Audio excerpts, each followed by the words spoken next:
प्रणाम मित्रों। आशा करता हूं आपने चैनल को सब्सक्राइब और वीडियो को लाइक कर दिया होगा, क्योंकि आज हम एक ऐसे रहस्य की बात करने वाले हैं जिसे देखकर हर इंसान के मन में सवाल उठता है। क्या आपने कभी चमकते दिन के आसमान में चांद को तैरते हुए देखा है? कभी आधा, कभी चौथाई और कभी कभी तो बिल्कुल साफ। लेकिन क्या आप जानते हैं कि चांद दिन में आखिर दिखता ही क्यों है? और क्या ये हमारी आंखों का भ्रम है या इसके पीछे कोई गहरा खगोलीय कारण छुपा हुआ है? भक्तों, वीडियो को बीच में छोड़कर मत जाना, क्योंकि अंत तक ऐसी बातें पता चलेंगी जो आपने स्कूल की किताबों में भी नहीं सुनी होंगी। सोचिए, सूरज भी आसमान में है, चांद भी। दोनों एक ही समय पर क्यों दिखाई देते हैं? क्या चांद सूरज की रोशनी चुरा लेता है? क्या दिन में दिखने वाला चांद और रात वाला चांद अलग होता है? क्या चांद अपनी चमक बदलता है? और सबसे बड़ा सवाल, क्या चांद दिन में दिखाई देना इस बात का संकेत है कि पृथ्वी और चंद्रमा किस खास अवस्था में हैं? भक्तों, इन सारे सवालों का असली जवाब जानने के लिए वीडियो को अंत तक जरूर देखना। अब चलिए एक कहानी की तरह समझते हैं। कल्पना कीजिए, आप पृथ्वी पर खड़े हैं और आपके सामने आसमान एक विशाल नीला गुंबद है। इस गुंबद पर सूरज एक बेहद तेज बल्ब की तरह चमक रहा है, जबकि चांद एक हल्के शान से नाइट लैंप की तरह। अब जब सूरज की रोशनी धरती के आसमान को नीला कर देती है, तब भी चांद अपनी जगह पर मौजूद रहता है। चांद कभी गायब नहीं होता, वो बस किसी न किसी हिस्से में हमेशा दिख रहा होता है, लेकिन उसकी चमक सूरज की चमक से टकराती है और कई बार दिन में भी जीत जाती है। असल में चांद दिन में इसलिए दिखता है क्योंकि चांद की चमक इतनी कम नहीं होती कि दिन के उजाले में गायब हो जाए।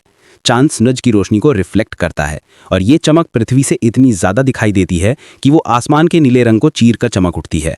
अगर आप ध्यान से देखें तो दिन में जो चांद दिखता है वह अक्सर फुल मून नहीं होता, बल्कि उसकी शेप कम होती है, जैसे अर्धचंद्र, अष्टमी का चांद या किसी अन्य अवस्था का। अब जरा ऑर्बिट को ऐसे समझें जैसे एक रेस ट्रैक। पृथ्वी सूरज के चारों ओर दौड़ रही है और चांद पृथ्वी के चारों ओर, लेकिन दोनों की स्पीड और डायरेक्शन हमेशा एक जैसे नहीं होते। इस वजह से कई बार ऐसा होता है कि सूरज और चांद दोनों एक ही तरफ आ जाते हैं, और जब दोनों एक ही दिशा में हों तब चांद दिन में भी हमारे आसमान में मौजूद रहता है। बस फर्क यह है कि सूरज ज़्यादा तेज़ है और चांद हल्का उजाला देता है, इसलिए कभी कभी साफ नजर आता है और कभी बिल्कुल नहीं। आप सोचेंगे, अगर ऐसा है तो चांद हर दिन में क्यों नहीं दिखता? कारण है चांद का लगातार बदलता हुआ राइज टाइम और सेट टाइम। चांद रोज करीब 50 मिनट बाद निकलता है। इसका मतलब ये हुआ कि कई दिनों में चांद सुबह से लेकर दोपहर तक आसमान में मौजूद रहता है, और ये समय ऐसा होता है जब सूरज की तीव्रता थोड़ी कम होती है, तो चांद नीले आसमान में भी सफ़ेद खड़ी रेखा की तरह चमकता हुआ दिख जाता है। दिन में चांद थोड़ा और सुंदर दिखता है, क्योंकि नीले बैकग्राउंड पर उसका सफ़ेद रंग कॉन्ट्रास्ट की तरह नजर आता है। रात में तो चांद अकेला चमकता है, लेकिन दिन में वह एक रहस्य जैसा लगता है, जैसे कोई शांत यात्री नीले समुद्र में तैर रहा हो। वैज्ञानिक कहते हैं कि दिन में दिखने वाला चांद हमारे दिमाग को एक ऑप्टिकल इल्यूजन भी देता है, जिससे वह थोड़ा बड़ा और चमकदार महसूस होता है।